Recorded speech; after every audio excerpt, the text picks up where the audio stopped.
Commander Kilthax floated in his command chair, watching the blue-green planet spin slowly on his main screen. His long fingers tapped against the control panel as data streams flowed across his vision. This was routine work. Find a primitive world, show them superior technology, watch them surrender. He had done this 47 times before. Another young species, he said to his tactical officer. Basic radio signals, crude satellites, nuclear weapons in their early stages.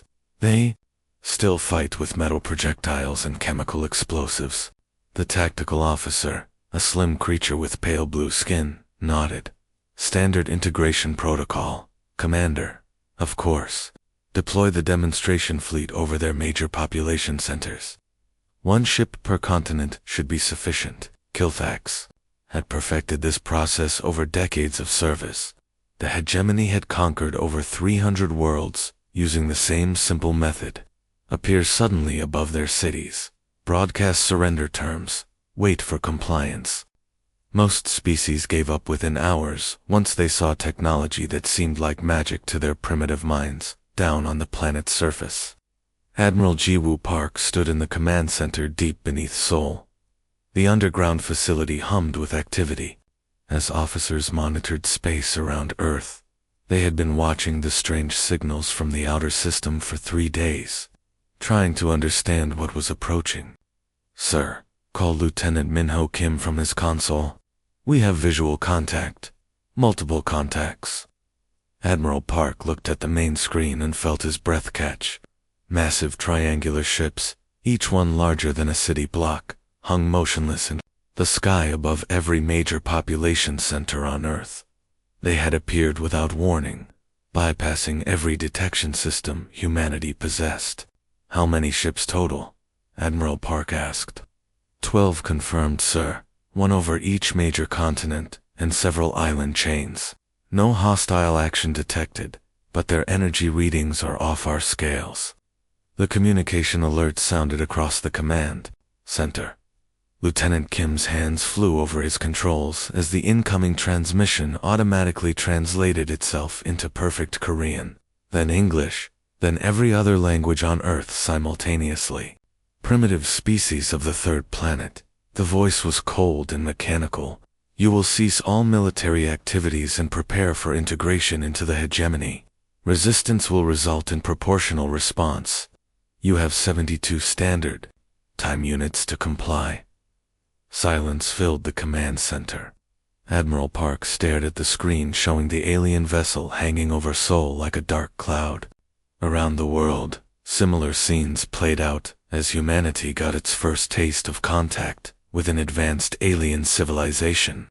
"Sir," Lieutenant Kim said quietly, "we're receiving emergency transmissions from governments worldwide. They're requesting immediate consultation."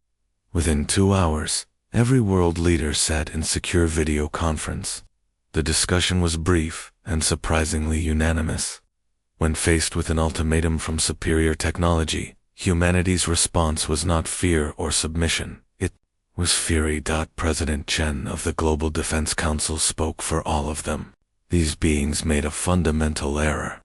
They assumed we would react like reasonable creatures who value survival above freedom. They were wrong. Admiral Park found himself appointed as the supreme military commander of the newly formed Earth Defense Alliance. His first order was simple and direct. "All military units worldwide, this is Admiral Park. Humanity is now at war. Repeat, we are at war with the alien forces currently occupying our airspace. All units are to engage hostile targets immediately. Show them what humans do when threatened." The response confused Commander Kilthax completely. His analysts had predicted a 97% probability of immediate surrender once the humans witnessed hegemony technology. Instead, every military installation on the planet began targeting his ships with their primitive weapons. "Commander," his tactical officer reported with obvious confusion, "the humans are attacking us. All of them, simultaneously. That's impossible. No species has ever responded to first contact protocols with immediate warfare." "Sir," We're detecting launches from multiple continents, ballistic missiles, chemical rockets, and what appears to be their entire atmospheric fighter force. Kilthax watched his screens as hundreds of primitive aircraft rose from the planet's surface. Their weapons were laughably inadequate against hegemony's shields, but the sheer audacity of the attack left him stunned. "Sir," the tactical officer continued, "we're receiving a response to our surrender demand. Display it." The message was simple, broadcast on every frequency humanity possessed. Admiral Park's voice was calm but carried an edge that made even the alien commander feel uneasy. "Unknown hostile forces, this is Admiral Park speaking for humanity. We have received your ultimatum and wish to respond. Come and take it."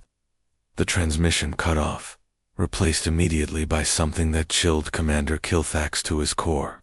Music, loud, aggressive, human music began broadcasting from every radio transmitter on the planet. The lyrics, automatically translated by his ship's computers, spoke of fighting against impossible odds, dying for freedom, and never surrendering. As the first human missiles exploded harmlessly against his shields, Kilthax realized he might have made a terrible mistake.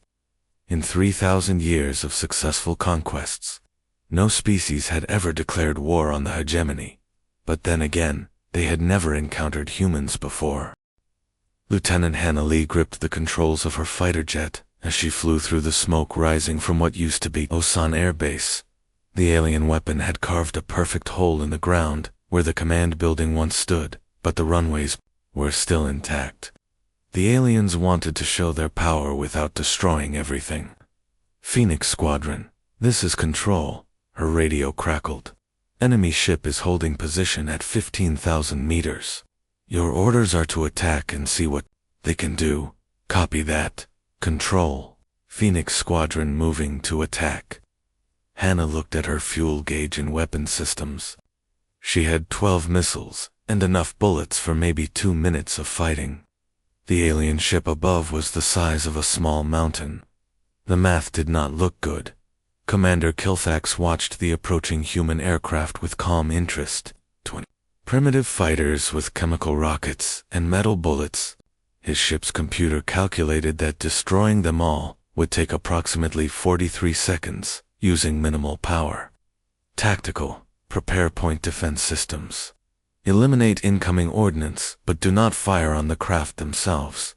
We want survivors to report our capabilities.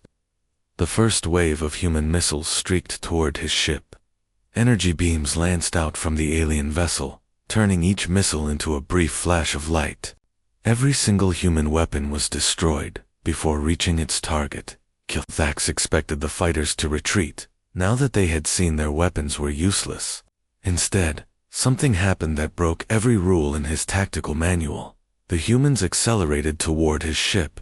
"Phoenix leader to all units." Hannah's voice was steady, despite facing certain death. "Weapons are empty. All missiles destroyed. Switching to ramming attack. Follow my lead." "Control to Phoenix leader. You are ordered to withdraw immediately." "Negative. Control. We came here to stop these things. That's what we're going to do." Kilthax stared at his screens in shock as the human pilot flew her tiny fighter directly into his ship's shield generator. The primitive craft disintegrated instantly, but warning lights flashed across his control panel. The shield had actually flickered for a moment. 30 seconds later, 11 more human pilots followed their leader's example. "Commander," his tactical officer's voice shook slightly, "the humans they just killed themselves attacking us, all of them. Not one tried to escape." Similar reports flooded in from hegemony ships around the planet. Human forces everywhere were responding to superior firepower, not with retreat or surrender, but with tactics that seemed completely insane. Captain Temin Choi stood on the bridge of his destroyer as the alien energy beam cut through the front half of his ship. Water poured through the massive hole, and half his crew was dead or missing. His weapons were offline, and his ship was sinking. "Sir," called his communications officer, "the alien ship is demanding our surrender. They're offering to rescue Survivors, if we give up now. Captain Choi looked around his ruined bridge. Through the smoke, he could see the alien vessel hovering above them like a metal island. Its weapons could destroy his ship completely with one more shot. Send them a message, he ordered. What should I tell them, sir? Tell them that Seoul was not built in a day, and it will not fall in a day. Tell them we are still here. He walked to the engine controls and pushed the throttles to maximum. The dying destroyer lurched forward, picking up speed as it headed directly for the alien ship. The alien commander watched in confusion as the primitive warship accelerated toward his vessel. The humans had to know their ship would be destroyed long before it reached his position. Yet they kept coming. Commander Kilthax found himself in a situation no hegemony officer had ever faced. His superior technology was winning every battle, but each victory seemed to make the humans fight harder instead of giving up. Sir, his tactical officer reported, human strategy appears to be evolving. They started with conventional attacks. When those failed, they switched to ramming attacks. Now they're strapping explosives to civilian aircraft and using them as guided missiles. Kilthax studied the tactical display, showing hundreds of modified civilian planes approaching his fleet. Passenger jets, cargo haulers, even small private aircraft all loaded with explosives and flying directly at his ships. This is impossible. No rational species sacrifices its population for symbolic victories. Sir, I don't think they consider these symbolic victories. Intelligence reports suggest they're buying time for their engineers to study our technology. Study our technology? With what equipment? Sir, they're using wreckage from our destroyed fighters. Every time we shoot down one of our own ships, they recover the pieces. The realization hit Kilthax like a physical blow. The humans weren't just throwing their lives away in pointless attacks. They were deliberately engaging his forces at close range, accepting massive casualties in exchange for access to hegemony technology. As night fell over the planet, human resistance had not decreased. If anything, it was growing stronger. Reports came in of human forces using captured alien power cells to enhance their weapons. Somehow, in less than 24 hours, the primitive species was already beginning to adapt. Commander, his communications officer announced, we're receiving a planet-wide broadcast from the human leadership. Display it. Admiral Park's face appeared on the screen, speaking from an unknown location. His words were calm, but carried a promise that chilled the alien commander. To the invading forces, you have made a fundamental error in judgment. You assumed we would surrender when faced with superior technology. Instead, you have given us something to reverse engineer. Every ship you destroy teaches us more about your capabilities. Every weapon you fire shows us your weaknesses. You wanted to demonstrate your power. Congratulations. You have also demonstrated that you can bleed. Dr. Yunabe worked in what used to be Seoul National University's physics lab. Now the building was underground, hidden beneath tons of concrete and metal. Around her, scientists and engineers from different countries studied pieces of alien technology recovered from the battlefield. The shield generators change frequency every 12 seconds, she announced to the room full of researchers. If we time our attacks perfectly, we can hit them when the shields are switching. Dr. Major Seojin, Kim interrupted, we need weapons that work now. My soldiers are dying up there. This is a weapon. Dr. Bay held up a device that looked like a radio attached to several car batteries. Their technology is advanced, but it follows patterns. They never fought anyone who could learn as fast as humans. Above them, the war continued with increasing violence. The aliens had brought more ships to deal with what should have been a simple conquest. But every day, human weapons became more effective. Lieutenant Colonel Jisoo Park commanded her tank unit from a hidden position in the mountains outside Daegu. Her tanks looked nothing like they had a week ago. Her engineers had welded alien metal plates onto the armor and connected alien power cells to the main guns. Prometheus team, this is actual. Target is the energy cannon at position 7. Remember, we only get one chance at this. Copy, actual. Prometheus team ready to attack. The modified tanks were dangerous to operate. The alien power systems sometimes exploded without warning. The targeting computers crashed frequently. Safety protocols had been completely ignored, but they worked. Fire. 12 tank guns fired simultaneously, their shells enhanced with alien technology. The coordinated attack hit the alien position just as Dr. Bay had predicted. During the 12-second gap, when the shields were changing frequency, for the first time since the war began, human weapons broke through alien defenses. Commander Kilthax stared at the casualty report in disbelief. 17 of his soldiers were dead, 43 wounded, and an entire forward position had been destroyed by primitive ground forces using modified technology. How did they acquire our power cell technology so quickly? Sir, battlefield recordings show human soldiers collecting pieces from destroyed vehicles. Intelligence suggests they are reverse engineering our systems. In 48 hours. That would require technological understanding far beyond their assessed capabilities. Yes, sir. We may have seriously underestimated their learning ability. The truth was more disturbing than simple underestimation. Humans were not just copying alien technology. They were changing it in ways the original designers never imagined.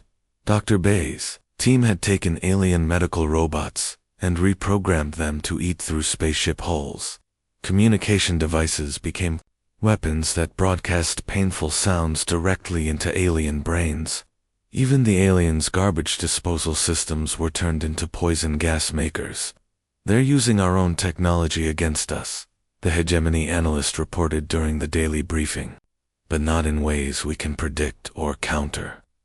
They seem to view our systems as raw materials for weapons we have never seen before. Colonel Minjin Lee watched through binoculars as another alien patrol walked into his trap. His Special Forces team had learned to use the aliens' own sensors against them, creating false signals that led enemy units into carefully prepared ambush sites. Ghost Team, this is Base. Confirm enemy casualties. Base, Ghost Actual. 12 enemies dead, no survivors. We have recovered more equipment for the science teams. Outstanding. Get out of there and prepare for the next mission. The war was changing in ways the alien empire had never experienced. Humans showed an ability to learn, adapt, and create new solutions at a speed their strategic computers could not calculate. Each victory cost the aliens more resources, and the political effects were spreading throughout alien space. Conquered species listened to communications from Earth with growing excitement. For the first time in centuries, someone was not just fighting the Empire. They were winning. Engineer Arasong worked in a secret facility built inside an abandoned subway tunnel. Her team was combining alien gravity technology with human nuclear weapons to create something that had never existed before. The gravitational field generator can compress the nuclear material to incredible density. She explained to the military observers, when we release the field, the explosion will be 50 times more powerful than normal. How many can you build? With current alien material supplies, maybe 20 units per week. But we need more ships to crash before we can increase production. Major. Kim smiled grimly. That can be arranged. The most frightening discovery for the aliens was not just human adaptability, but human creativity under pressure. Where other species might copy technology exactly, humans improved it. They combined systems in unexpected ways. They found applications the original creators had never considered. Dr. Harum Yu's breakthrough came when he realized that alien neural interfaces could be hacked. Within hours, his team was broadcasting false information directly into alien computer systems, making their sensors report things that were not there. We can make their own ships attack each other, he reported excitedly. Their computers will think friendly vessels are human fighters. How long until it's ready? Give me 12 more hours, and access to their main communication frequency. Commander? Kilthax received reports of human innovations, with growing dread. In less than a week, the primitive species had developed hybrid weapons, electronic warfare capabilities, and tactical doctrines his military had never encountered. They were not just fighting humans anymore. They were fighting an enemy that got stronger with every battle, learned from every defeat, and turned every captured piece of technology into something new and dangerous. For the first time in 3,000 years of conquest, the hegemony was losing. The message reached every human settlement from the deepest underground bunkers to the mining stations orbiting Mars.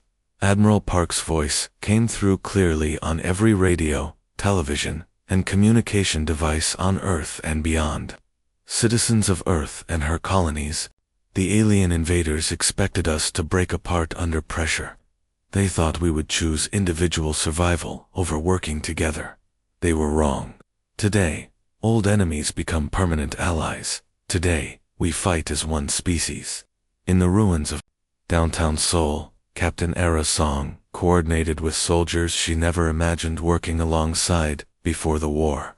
Russian special forces shared radio frequencies with American Marines. Chinese engineers worked with German scientists to modify alien weapons. Israeli missile experts trained South African pilots on captured alien aircraft. Zeus Command, this is Valkyrie Actual, Captain Song reported into her radio. Joint Task Force is ready. We have Korean tanks, Japanese electronic warfare units, Australian special forces, and Brazilian engineers all prepared to attack at the same time. The plan was bigger than anything attempted in human history. Instead of each country defending itself separately, humanity had organized the entire species into one coordinated military force. Supply lines crossed old borders without concern for politics or language differences. Strategic resources flowed to wherever they could be used most. EFFECTIVELY. Dr. Haram Yu worked with scientists from 47 nations in the research facility carved from ice beneath Antarctica. The laboratory was built from alien hull materials, and powered by captured energy cells and human determination. The alien neural interface systems work the same way on all their technology. He announced to the international team around him. If we can break their command frequency codes, we can turn their entire fleet against itself. How long do you need? Asked Dr. Martinez, the Spanish computer expert. With our current resources, maybe 18 hours. We are getting help from teams in Siberia, Alaska, and the Sahara research facilities. Above ground, the change was equally dramatic. Human industry had converted to total war production with speed that amazed even the aliens. Car factories built armor plating, electronics. Companies made targeting systems. Even clothing designers helped by creating camouflage patterns that confused alien sensors. Commander Kilthax studied intelligence reports with growing alarm. The human species had accomplished something the hegemony had never seen in 3,000 years of conquest. Complete global unity in less than 1 week. Sir, his communications officer announced, we are receiving reports from our deep space monitoring stations. Multiple human vessels have launched from their outer colonies. Explain. Mars bases, Jupiter moon settlements, asteroid mining operations. Sir, they are not running away. They are coming toward our fleet from all directions. The tactical display showed something that challenged every assumption about primitive species behavior. Instead of protecting only their home world and abandoning their colonies, humans were bringing their entire species' military power together for one massive counterattack. Captain Byung-go Nam commanded the mining ship Daeon Eagle as it approached the alien fleet from beyond Neptune. His crew was miners, engineers, and scientists from 12 different countries. All volunteers for what everyone knew was probably a suicide mission. All stations, this is Captain Nam. We are starting Operation Tsunami. Remember, we are not just fighting for Earth, We are fighting for every human who will ever be born. The converted mining ships carried holds full of nuclear weapons, alien power cells, and enough regular explosives to crack small moons. They were crude, dangerous, and operated by people who had been building solar panels and ice harvesters just days before. But they were also humanity's first space navy. Admiral Park, this is Toonami Fleet, Captain Nam transmitted across the vast distance. We are in position and ready to attack. Toonami Fleet, you are cleared for Operation Lighthouse. Show them what humans do to threats against our home. The deep space battle began with converted cargo ships ramming hegemony support vessels. Their improvised weapons overwhelmed alien defenses through careful coordination with Earth-based forces and complete disregard for personal safety. Commander Kilthax realized he was no longer fighting a simple planetary invasion. He was fighting an entire species that had achieved something unprecedented in galactic history. Perfect unity when facing extinction. The political implications terrified him more than the military ones. Throughout hegemony space, conquered species monitored transmissions from the human war with growing interest. Rebellion was spreading to worlds that had been peaceful for generations. Sir, his tactical officer reported, we are receiving coded transmissions from the Valkyrian resistance movement. They are requesting human tactical manuals. The Valkyrians were conquered 200 years ago. They have been completely pacified. Not anymore, sir. Reports indicate active resistance on 14 formerly peaceful worlds. They are using human strategies and demanding independence. Captain Soyang Han coordinated the defense of the Mars colonies, while simultaneously supporting the asteroid fleet's attack on alien supply lines. Her command center received updates from battles happening across the solar system, all coordinated through communication networks that spanned impossible distances. Sol Base, this is Mars Command. Outer system fleets are engaging successfully. Alien supply lines are disrupted. Request permission to begin Phase 2. Mars Command, you are cleared for Phase 2. Show them that humans protect their own. The transformation was complete. Humanity had become something the galaxy had never seen before. A species that could unify, completely under threat, while maintaining the individual creativity and innovation that made them dangerous opponents. Commander Kilthax faced the terrifying reality that he was no longer hunting prey. He had awakened a predator. The battle for the alien home system did not begin with human ships appearing from space. Instead, every computer in the alien empire suddenly began broadcasting the same message in perfect alien language. This is Admiral Park of the Earth Defense Force. Your invasion fleet has been defeated. Your colonies have been freed. Your capital system is now under human control. You have 72 hours to surrender without conditions.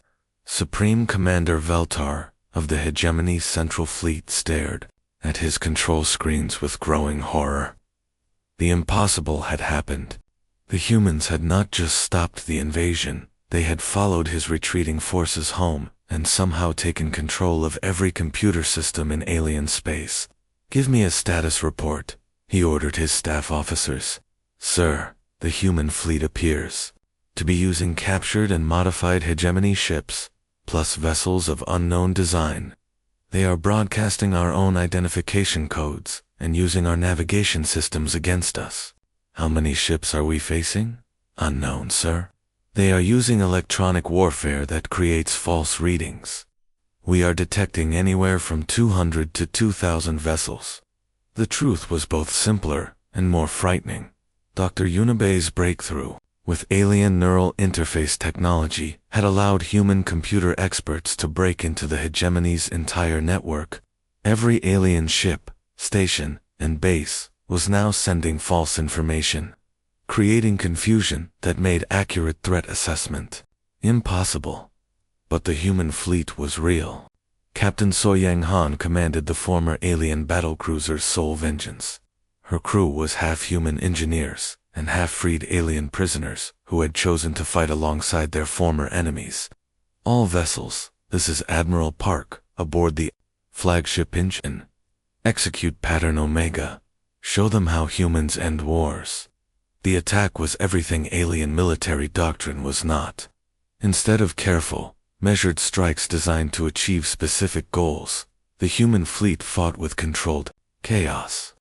Ships appeared from impossible directions. Weapons fired in patterns that seemed random but somehow worked perfectly. And the coordination was so complex it seemed almost alive.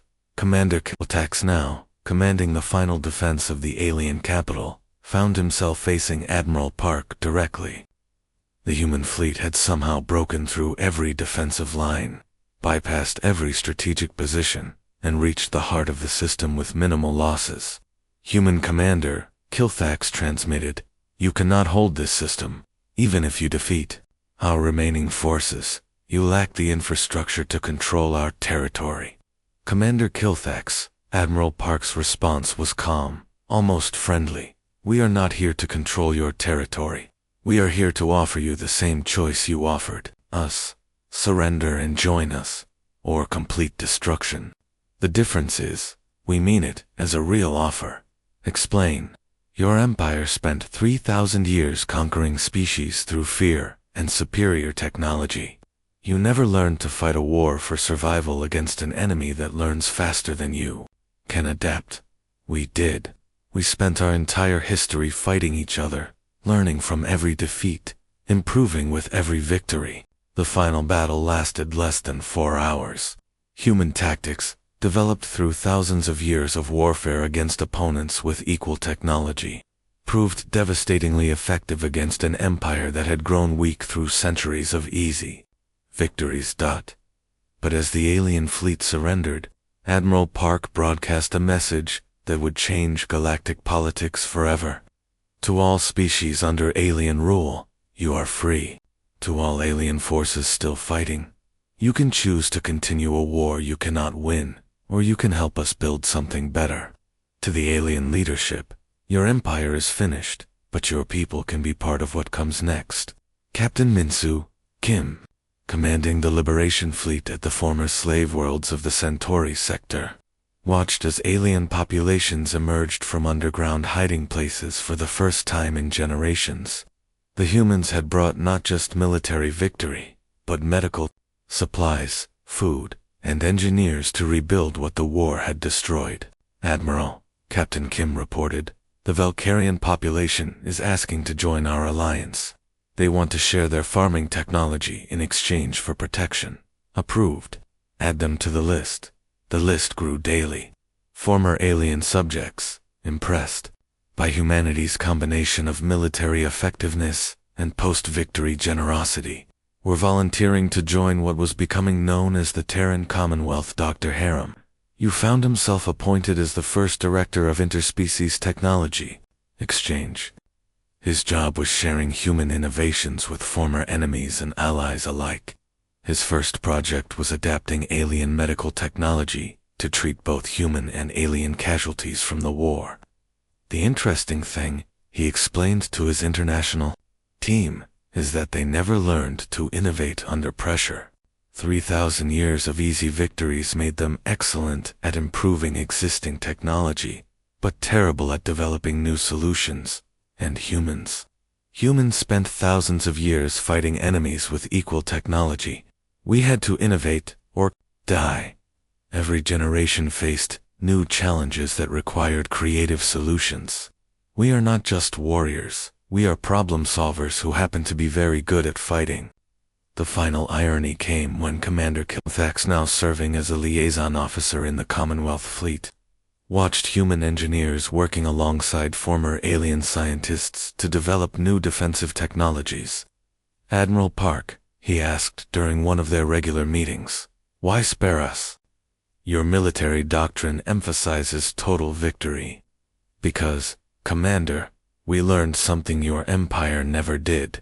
The strongest societies are built by former enemies, working together. Every human nation has been at war with every other human nation at some point. Now, we are all on the same side. And if we betray that trust? Admiral Parks smiled, and Kilthax remembered why his species had learned to fear humans. Commander, we are the species that turned your technology against you, convinced your computers to work for us, and defeated a 3,000-year-old empire in 6 months. If you betray our trust, you will learn why we are better at war than anyone else in the galaxy.